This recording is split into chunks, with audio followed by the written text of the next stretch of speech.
Hi, I'm Dr. Scott Myers, and I am an expert in servant leadership. And I'm here to give you servant leadership tips to help grow your company. And I'm very excited because this is the second podcast show. First was just an introduction, but now we start talking about servant leadership and how it is applied in the real world setting.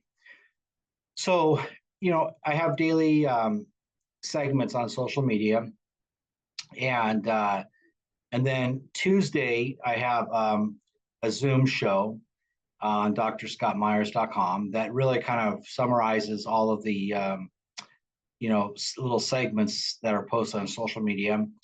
And then this show, which is drscottmyers.buzzsprout.com, MYERS. So that's drscottmyers.buzzsprout.com is the link to my podcast.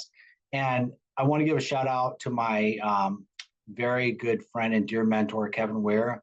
He is a phenomenal mentor, business coach, and a servant leader. And you can find his social media information on on the podcast.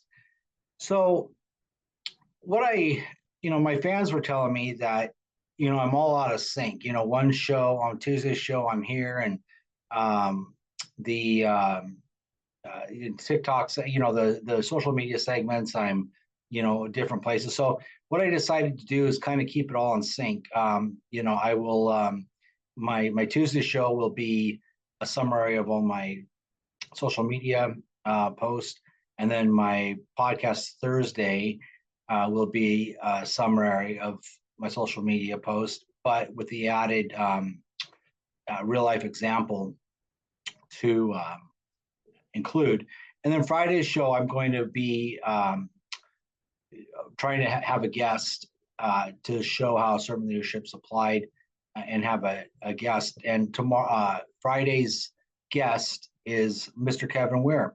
He is my first person on my interview in my show, and he's going to teach a lot just to run a great company and grow your company. So really, the I want to start out with just summarizing really what servant leadership is. And servant leadership is Greenleaf. There's two key players in servant leadership. There's Robert Greenleaf and Mr. Larry Spears. And Robert Greenleaf was an AT&T executive, and he was reading a book one day, and Journey to the East by Hermann Hesse, and there was a character named Leo, and what he found fascinating about the story is that Leo was actually the servant from the team, and he helped serve the needs of each individual team member. So when Leo was absent, the team fell into disarray, and they ended up not being a highly functional team without the servant. So servant leadership was born. Servant leadership is also used in the biblical text, but Greenleaf made it more, he used it more for a business text. And then when I went to school, when I wrote my dissertation, I studied 2 years at Nike to really understand how servant leadership can be applied to for-profit companies. And I spent a year at Nordstrom's doing some research. And in my MBA studies, I did some research on Starbucks. So basically, my grad school has been about for-profit companies and what made Nordstrom's and Nike and Starbucks just go. They were great companies to work for. And I found out they were servant leadership companies. Yes, each one of those was servant leadership companies, and you could see how well they do. Low employee turnover, and customers come back again and again. They have great products. They're just great companies to work for. So what to move on. So Greenleaf, he really defined a servant leadership as a calling. It's a calling where one wants to serve. One realizes that there's so many beautiful people with talents in this world, different talents, and to nurture and grow those talents um, and watch people fly. Uh, that's what this calling is all about. And and so it's not servant leadership is not you're being a doormat and you're just going to finish last all the time and let everybody finish first. No, what it is that it's understanding the holistic individual um, for the holistic individual and what their needs are and what their goals are, and just really helping them to fulfill those. But at the same token, you're also a person too, an individual, and you got your goals. And if you have to tell somebody that, hey, I got a meeting from 5 to 6, and you have to do that, then yeah, you do that. You just don't sit there and serve the needs of others and then miss your meeting. No, it's what's really neat about servant leadership is that when it comes together, it's a relational leadership at the end of the day. And by serving and helping individuals meet their needs, their goals, their dreams, they return it the favor and they trust you. So if I help person B, and B is going, when I say, hey, B, I've got to go to a meeting from 5 to 6, he or she's going to be like, yeah, no, I understand, because you're helping each other. It's a leader follower, a dyad, dynamic.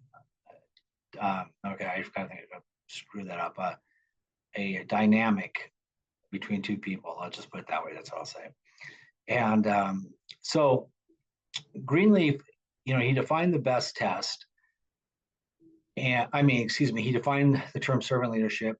And then he decided that, okay, really the whole, one of the goals of servant leadership is to transform a servant follower into a servant leader. So, you have, let's say, 10 people on a team who are your servant followers, and you are the servant leader. And so your goal, the goal is to transform these 10 servant followers into servant leaders. And when I say servant follower and servant leader, in context, I'm saying leader and followers. But in the the servant leadership world, I'm saying servant leader and servant followers. And so Greenleaf created a test, and the test is do those individuals, while being served, become wiser, healthier, more autonomous. Autonomous meaning working with less supervision, and do they in fact become a servant leader themselves?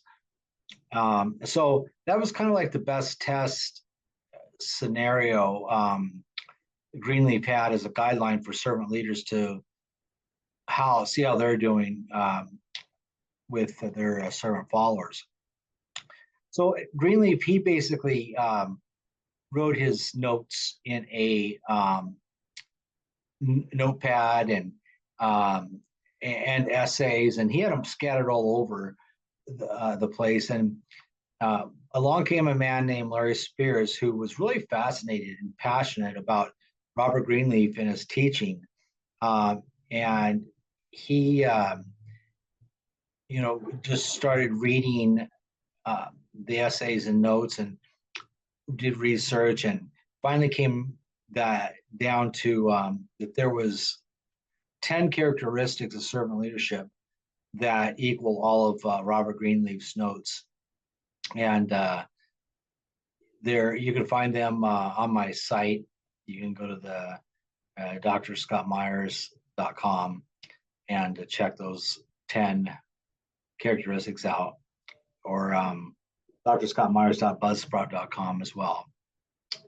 But that's what servant leadership is. And the key thing to remember about servant leadership is that it is a relational leadership. It's you're developing the relationship and building trust. How many times have you um, been at a you're a brand new employee and you just joined a team and everybody's been there for like maybe 5 plus years, and you're the new person. You're starting when you meet somebody, you're developing that relationship and you're developing that trust to work together. And so that's what it is. It's excuse me for a second, got to turn that off. So anyway, that's what it is. And the so and so really with servant leadership, there's called a really situational self-awareness servant leadership inventory that is best. And what that means is that a servant leader needs to be self-aware of his or her strengths and weaknesses. What are my strengths? What are my weaknesses? And weaknesses, the servant leader will ask himself or herself, what can I do to turn those into strengths? Do I read books? Do I practice? Do I take classes? Or should I just hire somebody who actually has that talent? So if, let's say, Jane starts her own company and she's great with management and accounting, but she's not as good with sales, and she tries to sell and she's just not good. She can hire, let's say, Jim, and Jim is excellent at sales. So together, those two on a team, they have a common goal. They're both trying um, to grow the company, get it going. And now we have a person that's excellent in sales and a person excellent in management. And and so the company just keeps on growing and growing. And then when it comes time for, let's say, they need to start buying inventory, um, and just say Jane doesn't have the time to take that on anymore, she can hire somebody else. But see, that's the thing of servant leadership, is that the culture is about helping each other grow and just being decent to each other within a company. And you can think about how many times when you started in a company, did you have a boss that was just horrible? You just he would or she would say something that just made your day go bad. And and that servant leadership is about propelling somebody, understanding that, yeah, things are going to go wrong. There's going to be accidents and mistakes that happen, but the goal is to learn from those mistakes and grow. Same thing with failure. Instead of yelling at somebody because the project failed, it's looking at what went wrong and understanding how we can improve to move forward. And it's that nurturing. And the research shows that when you nurture an employee, he or she will work 10 times harder than they ever did, because they see that you care. And when they work 10 times harder, you can see productivity goes up, and labor costs go down.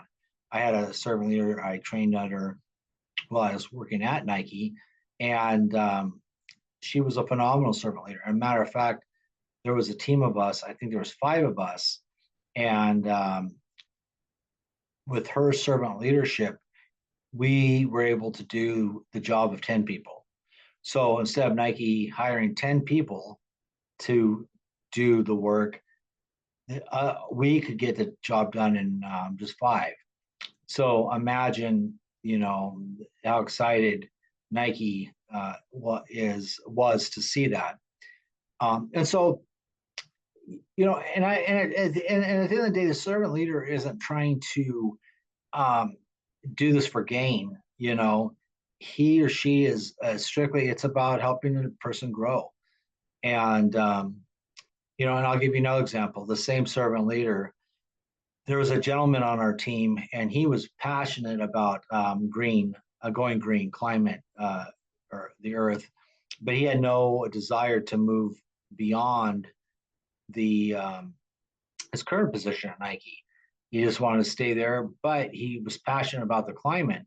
And so she found a club within Nike for him to join, that they met every week and discussed the climate and how to make the earth a cleaner place. And he just had the greatest time. So, you know, there was, so you can see that servant leadership helps many different people. And I also want to say that when she helped him with the servant leadership, when she helped him with his climate club, he just worked so hard, and he appreciated it, and he stayed for a long time, and he might even still be there. I don't know, but so anyway, that's just the how servant leadership can really be applied in a work setting and really get it up and going.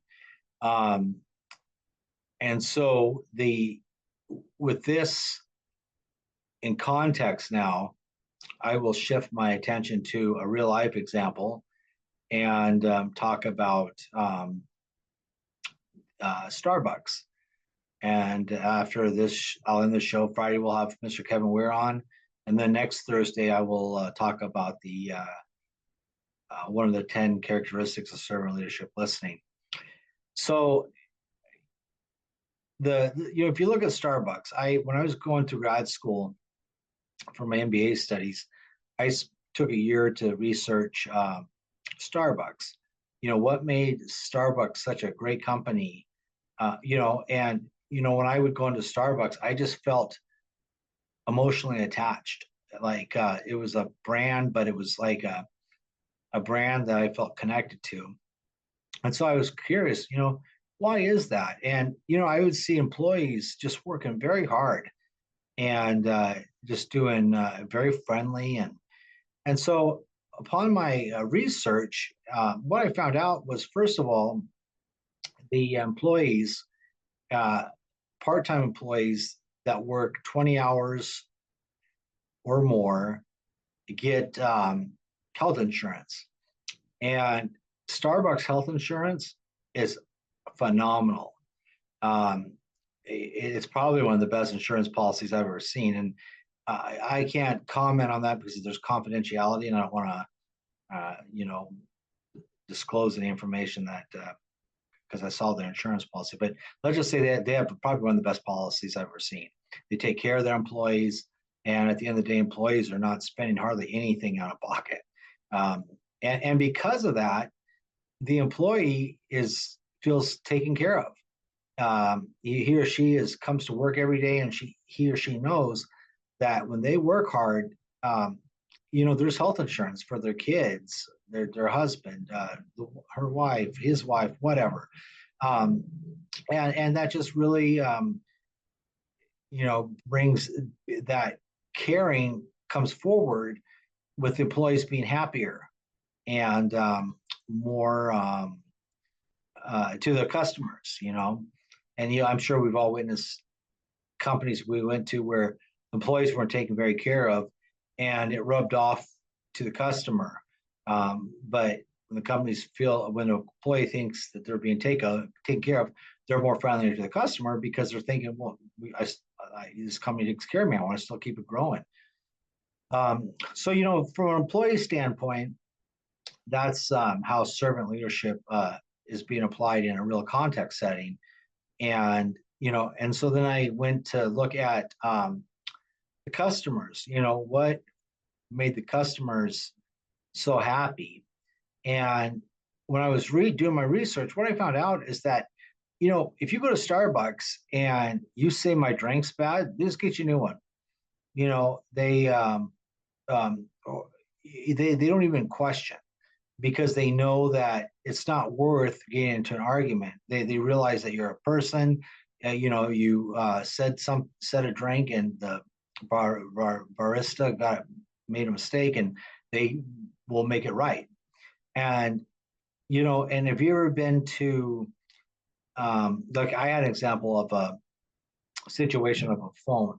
My phone went bad. And I called up a telephone company, and they argued with me. They were trying to tell me that it was my fault, and I said no, it isn't. And plus, I had a warranty, and I said, "Can I please speak to a supervisor?" And the supervisor was argumentative. Um, anyway, so long story short, I she actually hung up on me. So I called back like 2 hours later, and I was like, okay, I'm just going to try again. And I got this gentleman who was a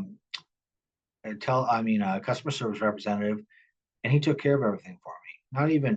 Didn't even question. Um, and as a result, I felt like I wanted to support that company, keep going. And today I'm still with that company. And so you can see the value how servant leadership can play um, into customer setting. So going back to Starbucks customer setting is that when a customer comes in with an orders a drink and the Starbucks person screws up, and let's just say he or she argues with that customer and makes that customer feel angry, the customer is just going to go away. Maybe they might come back, give it a second chance, maybe third, but after, they're going to tell their friends that Starbucks isn't worth it. But instead, what Starbucks does is when the barista screws up, they just give you another drink, no questions asked. And so what that does is that you feel connected, you feel special, like somebody cares, a company cares enough about me that when I said I want this drink and it was made wrong, that they took the time to make it right. And it's another example too with Starbucks is that one time I had a drink and I ordered I think it was a quad mocha or something. In a venti, and I was going on I was traveling, and I just took it and I went, and driving, I realized it was like a peppermint mocha, something totally different. I guess I got somebody's drink, and luckily there's a Starbucks like 10 miles away from the other Starbucks that I went to, and I stopped in and I was like telling them they made a mistake, and they not only did they fix my drink and gave me the right one, but they gave me like a $10 gift card for the next drink because they were sorry that I had to travel. And I was like, oh, no, I'm actually going this way. It's not, but they're like, no, because, you had to still go off the exit and get here and wait in line your time. And so again, I felt really connected to Starbucks. And to this day, there's an emotional connection. And it goes to show you the importance of servant leadership and applying it in real life, because you're going to gain long-term customers that come back and back and back, and employees that stay there and do not have there's low employee turnover.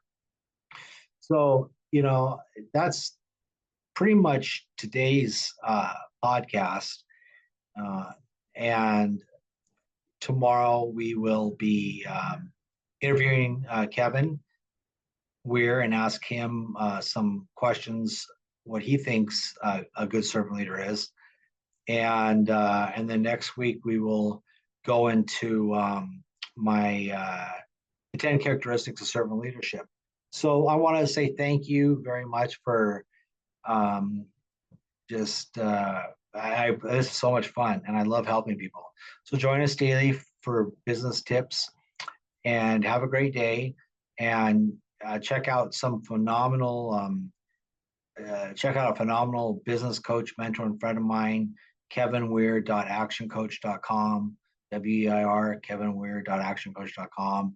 And check out my podcast, drscottmyers.buzzsprout.com, MYERS, drscottmyers.buzzsprout.com, to see other social media links that are part of that. So anyway, have a wonderful day. I wish you only the best, and I will see you tomorrow for the podcast.